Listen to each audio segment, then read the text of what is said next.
United States Senator Cory here, acting like a regular person. I love it. It's an honor. I watch you every day, and first I just want to start out with, you just make me so proud. Thank you. We live in a strange time, obviously. Yeah.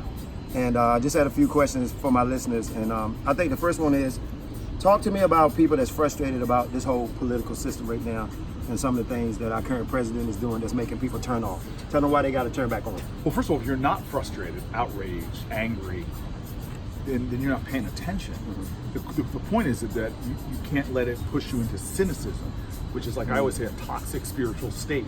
It basically, cynicism says, I can't do anything about the problem, so I'm just not getting involved. I think that's like a refuge for cowards. I think it's hard, it's difficult, but there's too much at stake for us and our well-being for you to sit on the sidelines. And just think, you and I both come from generations of folk who had all more reason to be cynical. Right. They had faced more challenges, more frustrations, and yet they decided to fight and engage. When blacks first got the right to vote, which people fought for, voter registration, voting in black communities was 70, 80%. There's not an election, I'm not exaggerating, there's not a national election, statewide election. If blacks had vote now at 80%, they would decide every election. And you would see people changing behavior, laws changing. And so your choice to not engage is actually a choice, right? And has real serious implications. Now, I want my listeners to get to know you, and we're going to stay off the subject, but I'm just going to touch it one more time. I watch CNN religiously. Yeah. I can't get into Fox too much, but I try to watch MSNBC and get different coverages. But from what I'm talking to people in the street, they're really getting turned on. Yeah. Because they feel like Trump just winning all the time. Like we can't catch him on anything. And I think it's important to just let everybody know that we are making headway in things that's going on. Well, we are, in the sense that you see public opinion turning against him. Maybe not as base Republican supporters, but independents now shifting more towards what he's doing is outrageous. Remember, we already saw one election in 2018 that created the most diverse United States House of Representatives we've ever had. Right.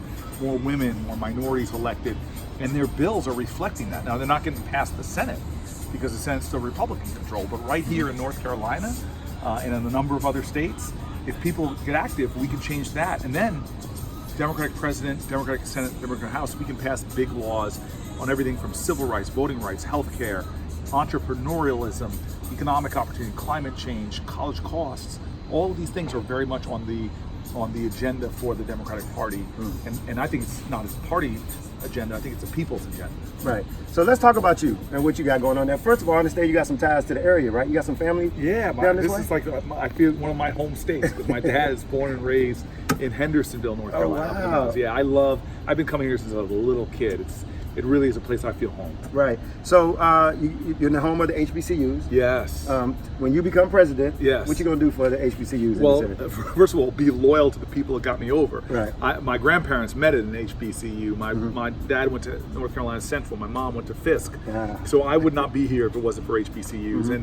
And everybody in America should understand that HBCUs are vital arteries, because more black teachers, black lawyers, black doctors, black generals, this is the source of diversity for our country.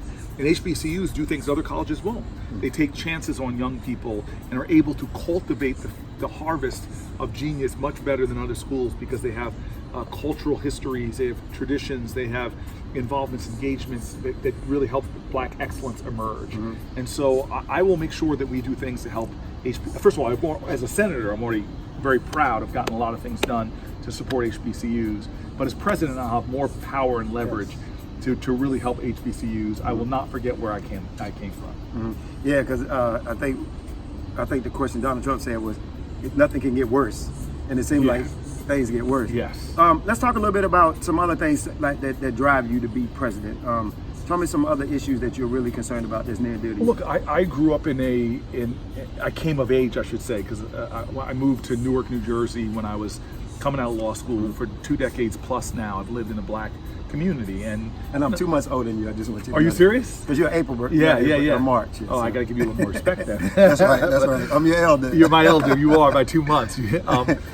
So look, there are issues that have affected me personally. I've been fighting on since I was a city council person. The broken criminal justice system, mass incarceration, housing issues, which nobody talks about enough. The ridiculous high cost of housing these days. Making sure that we have healthcare access, affordable prescription drugs. These are issues that burn within me. black entrepreneurialism and overall entrepreneurialism. New business starts in our country are going down as big corporate consolidation is squeezing out businesses and business opportunities, access to capital. So these are a lot of things that, from being a practitioner, being the mayor of Newark, New Jersey, I have a lot of experience getting real things done, from education to environmental justice. I brought that to the Senate, got the criminal justice reform bill done, bills that give more capital to low-income areas from rural to urban. And so as president, these are the issues I'm going to take to the fore. Outside of politics, real quick. Yeah. I want my listeners to get to know you.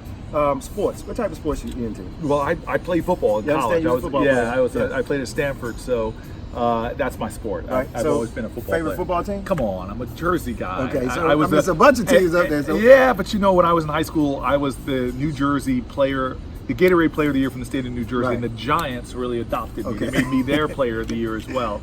So I owe a loyalty from my teenage years. The Giants looked out for me, honored me, elevated me.